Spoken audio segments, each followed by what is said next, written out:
This is the tuyere, which is where the air will be introduced into the furnace, and it's around the tuyere that the bloom should come together and form. This is where all the action happens, so this is the key to the furnace. And at the moment it's now being placed into the furnace wall at a very slight angle, at roughly ground level, so we can operate the bellows.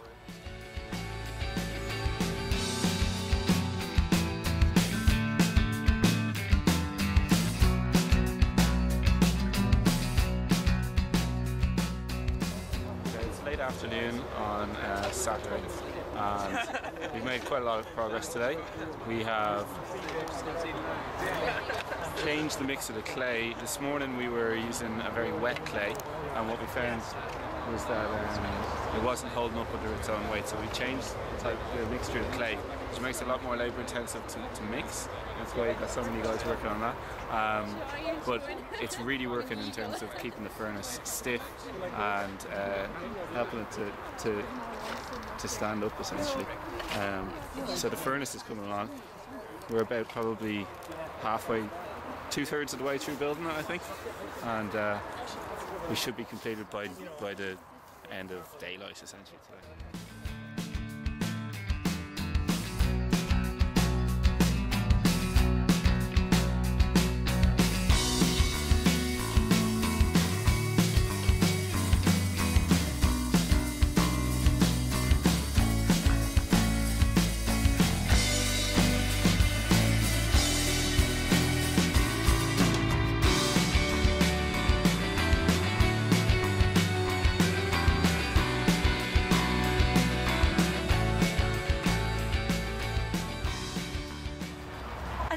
From my perspective, this is not directly what I'm doing.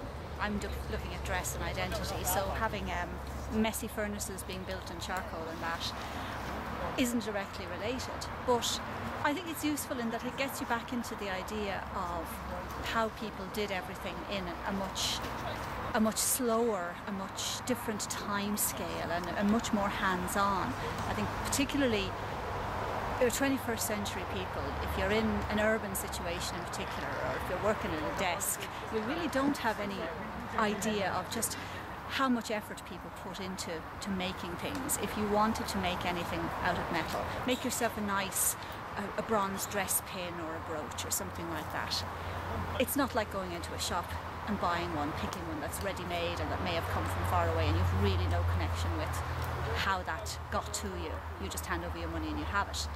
This is useful because it makes you think that centuries ago people didn't have that option, and it was so much more hands-on. It took a lot of time. You got your charcoal, you made your charcoal, you had to collect a lot of wood, you built your furnace. Okay, we're doing it here as a kind of an experiment. It's perhaps gathered together in a way it mightn't have been. You might have had a certain degree of specialism in the past, but just from the usefulness of seeing how long it takes, the amount of effort, the sheer amount of manpower that goes into it, the hands-on experience and the time, how many hours you spend just trying to get things set up before ever you start bringing in your ore, starting to smelt it, before you can even think about then casting it into a brooch, into a pin.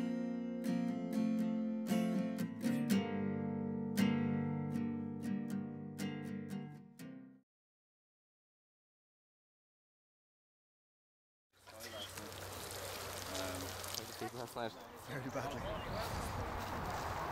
My deep respect for the early medieval people is increasingly rising. Snoring, rats, rustlings, and unsteady ground level.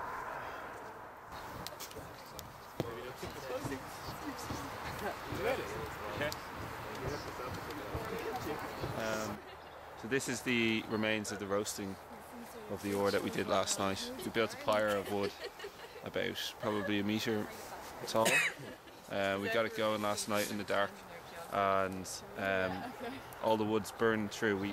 We layered wood and then ore, and then wood, then ore. What's happened is, you can actually see here, this yellow colour is the colour of the ore originally, and underneath where it's been burned it's turned a kind of a deep red or purple. So what's happened is it's the heat has driven off some of the moisture that's in the ore. You can actually see where it's sorted what we call the good ore from the bad ore. You can actually see a lot of the red residues. It's all broken up. All of this is crap. Sorry, excuse my language. That's all. And then you've got the good pieces here, which are going to be good for the smelt. And the sieve. Sorting through the ash.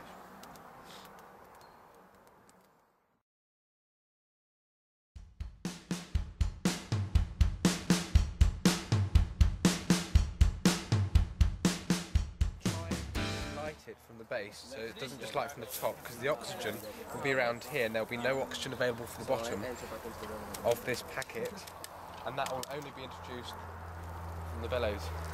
So we need something to burn first before we can blow air into it.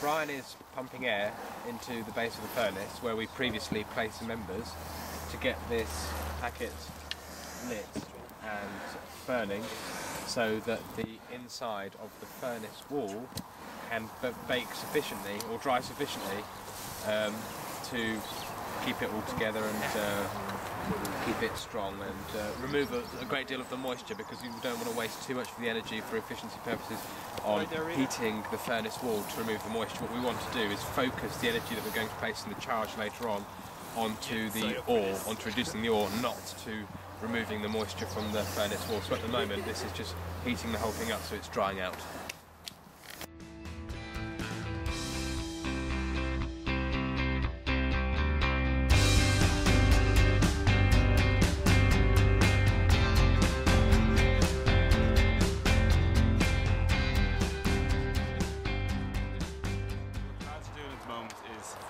Putting up green wood that we just chopped from the forest behind us, and they're chopping into 30cm lengths, which is the depth of the pit, the base of the furnace, and they'll be packed in really solid. Because it's green wood, it's not seasoned, it has a lot of moisture, so it'll take longer to burn. And basically it's a holder to hold that space for the slag strip down into once the smelt is properly going.